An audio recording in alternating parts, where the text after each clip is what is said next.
we've talked about First Nephi, and now Second Nephi we finished. Jacob, we've done Enos.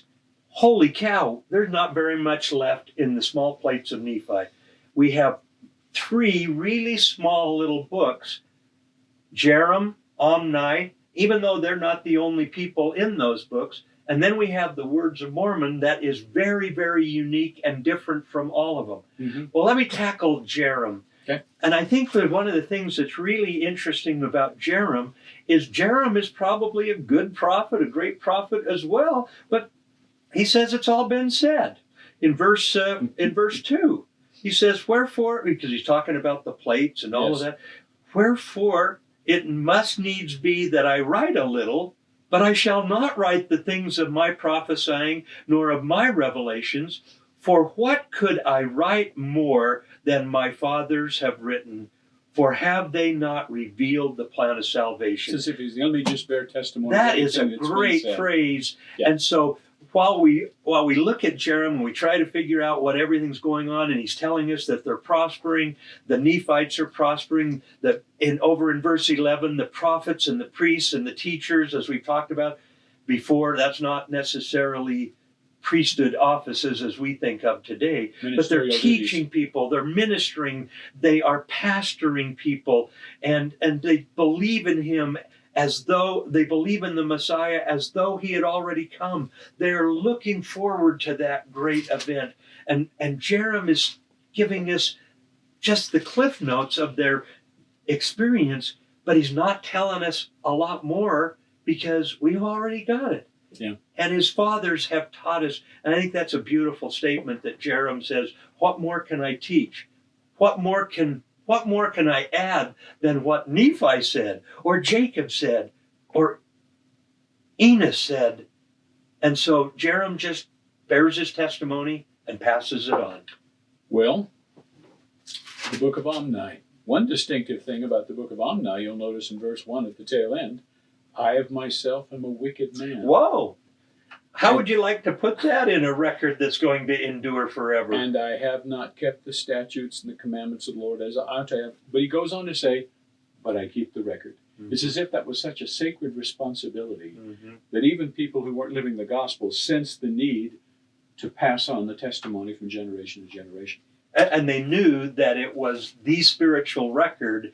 And so I think he's feeling a little sheepish to say, I have the responsibility to put down this spiritual record. Even though I'm not worthy. But I'm not worthy of it, and you need to know, but I am being true and faithful to my assignment. So we pass through generations. He passes it down to his son Ammoron, who passes it down to his brother Chemish, who passes the record to his son Abinadom, and then passes it finally to Amaleki in verse 12.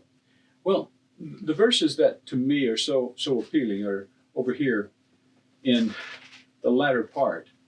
2 verses that really stand out to me are verses 25 and 26 here in Omni, words of Amaleki.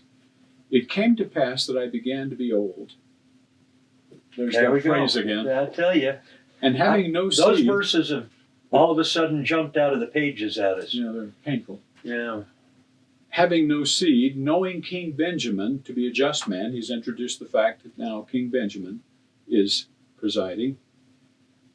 Wherefore I shall deliver up these plates unto him, exhorting all men, notice the exhortation here, to come unto Christ, the Holy One of Israel. Believe in prophesying, and in revelations, and in the ministering of angels, and in the gift of speaking with tongues, and in the gift of interpreting languages, and in all things which are good, for there is nothing which is good, save it comes from the Lord, and that which is evil cometh from the devil. The message that will come throughout the Book of Mormon over and over is deny not the revelations of God, deny not the gifts of God. And in a day like our own, where so many people feel those things are done away, or that they ceased with the deaths of the apostles, this is particularly relevant. Verse 26. And now, my beloved brethren, I would that ye should come unto Christ, who is the Holy One of Israel, and partake of his salvation and the power of his redemption. Yea, come unto him and offer your whole souls as an offering unto him. Beautiful. and continue in fasting and praying, and endure to the end, and as the Lord liveth, that's swearing with an oath to us, you will be saved. This language of your offer to him your whole souls as an offering unto him. President John Taylor had a wonderful saying that the brethren used frequently. It was, we need to reach the point where we say it's the kingdom of God or nothing. In this case, salvation is in Christ and in no other way. You know, and I think of that offering our whole souls. There is a term that we, as striving to be faithful, covenant-keeping Latter-day Saints use, and that's the word consecration. And, you know, Elder Maxwell used to say that when you fully give yourself to the Lord, you are really giving, the only thing that you have to give him is your whole soul. Which is your will. Yeah, you're giving over to him, and when we are offering our whole souls, in reality, we are consecrating what he has already given to us. I'm reminded of Elder Boyd K. Packer years ago saying that he had made a decision as a young man, how do you put it, to give to the Lord the one thing he knew the Lord would never take from him. It was his agency. And then he said, I thought I was giving away the most priceless, the most precious thing I could give away. He said, at that young age, I couldn't know that what I was doing was opening me to true freedom. I happened to be years later in a leadership meeting, a priesthood leadership meeting, where Elder Packer was the concluding speaker. He retold that story. And then he said to us, he said, I would recommend that to you, brethren. I would recommend to you to consider giving everything to the Lord, turning your will over to him, turning your agency over to him. And then he said, in an unaccustomed sternness, he said, but don't you monkey with this. This is serious business. And it is. I mean, it's serious to say I'm giving everything to God. And I reached that point where indeed my eye is single to the glory of God, and all that matters to me is bringing forth the Lord's righteousness. Wow. You know, in a way, we could say right there is the end of the small plates record in a way. Because now what we have is the Words of Mormon, which is really, really different. So here we have a Malachi's beautiful testimony that concludes Omni. And then for those of you that are using electronic scriptures, it may not be there. You'll have to look somewhere else for it. But it's really fascinating to me if you look down at the pages at the end of Omni. It says there, Omni 279 to 130 BC. And then the next page, you look down at the bottom, and it says AD 385. It just seems strange. And that's because Mormon has entered the story. Mormon is now bringing something in there that he is inspired to do. How many times we've heard people say, man, I wish we had the 116 pages. And I think, I'm glad we don't have the 116 pages. We're going to get the 116 pages. For now, we have the best of the best. The best of the best. And you know, think about this. Here's Mormon bridging a gap, as it were. He knows he should include these small plates. He's not sure why. It's a wise purpose in the Lord. What will happen is these will bridge the gap between where the small plates leave off and where the book of Mosiah begins. Because otherwise, you have a gap in terms of King Benjamin and King Benjamin's ministry and Benjamin and the prophet's ministry. So he comes in, and this is a little interjection into the record. And so he's telling us why he's putting this in here. But man, we don't realize how significant it is until Joseph Smith is translating the manuscript, the Book of Mormon manuscript. And then we see in the Doctrine and Covenants where the Lord has said, I prepared the means whereby we defeat the evil one. And I just think Mormon's telling us that this is why I'm putting the small plates in there. And I don't know all the reasons why. And I thought of that too when Joseph Smith brings those plates out of that stone box.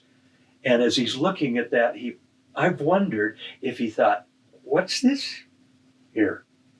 Why is this kind of here with these other things kind of mixed in there? And I've wondered how Joseph thought about it. And what do I do with this? And then he finds out. as I have always found with some revelations or inspiration that I've received, that I didn't know at the time exactly what it meant. But then later you have that, aha, that's what the Lord was trying to say. In fact, I'd say many, many inspirations come to us in the form of, do you see now why this happened? That's right. And that's what the Words of Mormon is really doing, is it's for us, the aha moment that why we have this record. I just want to conclude, as we finish talking about the small plates, I'd like to share with you a personal story. Many, many years ago, when I was teaching Release Time Seminary in Arizona, we had a Book of Mormon readathon with our students. And so they came after school. We'd gotten permission from their parents. I don't even know whether you could do that anymore. But we had the readathon, we had pizza and other things there, and we were going to read all after school. That's on a Friday night. We were going to read all night long and through the Saturday, and we were going to try to finish the Book of Mormon. Now, they were teenagers, and they got easily distracted, and we would read for like 30 minutes, and then we'd have to have a 15-minute break, and they could go play or do something. But I had set a goal that I was going to read the whole Book of Mormon in one setting, and I did during that event. But one of the things that I did during that was not just reading it, is that I had set a goal.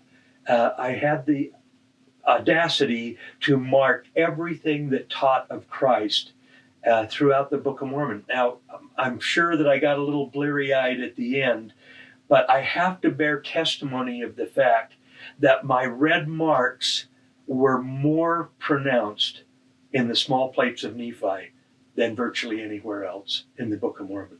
Now, we had 3rd Nephi. There's some awfully good things there. And you have Mormon and Moroni. There's some awfully good things there.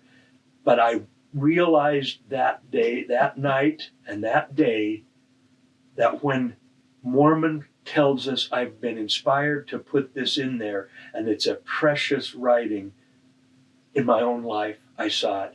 The small plates of Nephi have so much to offer us with the doctrine of Christ, but most of all, in helping me personally and you personally to know Christ and to know that He is real, that His saving power is real. That's the power of these small plates. You know, when I think back of my coming to the Book of Mormon, as I think I explained in the early parts, I was slow in coming to the Book of Mormon. But you know, I can say with all seriousness, having read many, many, many books, the Book of Mormon is not quite like anything else. It has a power all its own, and I think much of that power is in the small plates. That's right. And so I witness also, just as the resurrection of Jesus Christ was the physical manifestation of His divine sonship, so the Book of Mormon is the physical manifestation of the prophetic call of Joseph Smith, to which we both bear our witness.